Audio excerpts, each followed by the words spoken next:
March 2014, the Chancellor at the time, George Osborne, announced a major change to the way some people could access their pension when they came to retire. This change came into effect in the tax year 2015-2016 and is known as pension freedom. This video will explain the change, who it affects, what it means, and some of the key things you will need to look out for.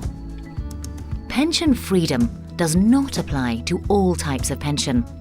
We're only really talking private pensions, where you and/or your employer saved up a pot of cash for retirement. These are known as defined contribution or money purchase pensions. It doesn't apply to the state pension, nor in the main part does it apply to pensions where what you're paid is a proportion of your final salary, known technically as defined benefit pensions. Before the pension freedom changes came in, the typical option used by most people was to cash in their pension, take 25% as a tax-free sum, and use the remainder of the money to buy an annuity, a product that pays you an income each year until you die. Now, under the new rules, you can take the pot freely and in a flexible manner, including if you choose all the pot in one go. You should note, however, that you cannot do anything with the pension in terms of using the freedom rules until you have reached the age of 55. From that age, you can access your pension to help you in retirement. This includes withdrawing all the money in one go. However, this is rarely a good idea. First off, the new rules still only allow 25% of the pot to be taken as a tax-free sum. That means, should you take all the pot in one go, 75% will be taxed and at your highest rate of income tax. Secondly, most people's pensions are to support their income needs in retirement, which could stretch over decades. So stripping all the money out early or in one go could mean not enough money in later retirement. What the pension freedom rules allow, if you're not going to take all your money in one go, are three basic options. Option 1 is to leave it invested in your pension for when you need it. It's important to understand in this case, whenever you withdraw sums, you get 25% of each lump sum you withdraw tax-free. For example, if you had £100,000 in your pension and took £10,000 out, you'd get £2,500 of it tax-free. The rest would be taxed at your income tax rate in the year you make the withdrawal.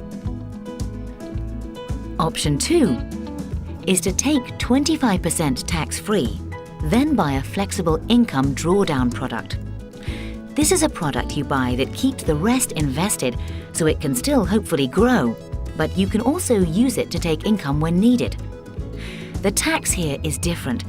You get the first 25% you withdraw tax-free, and then the rest is taxed when you take it, which could be useful if you're likely to be in a lower tax bracket once you're older. Option 3, which is the same as the main option before pension freedom rules were introduced, is to take 25% tax-free, then buy an annuity. This gives you a guaranteed income each year for the rest of your life. It is worth pointing out that you're not forced to do one thing. You can combine any of these options, and this may be a sensible way to proceed in many cases. These are the basics. If you are in a position either now or in the future where the pension freedom rules affect you, what do you need to be thinking about?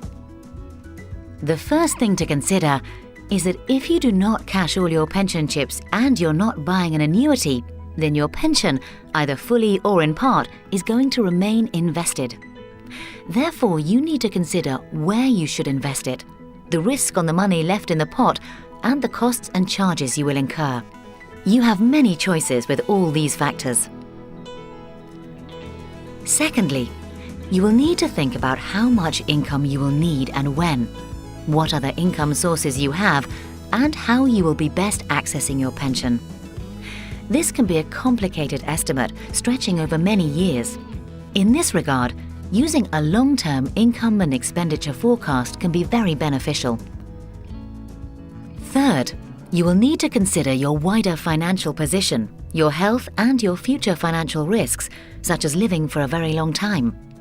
With all these factors, we have the experience and expertise to help you and to work through all the factors you will need to consider.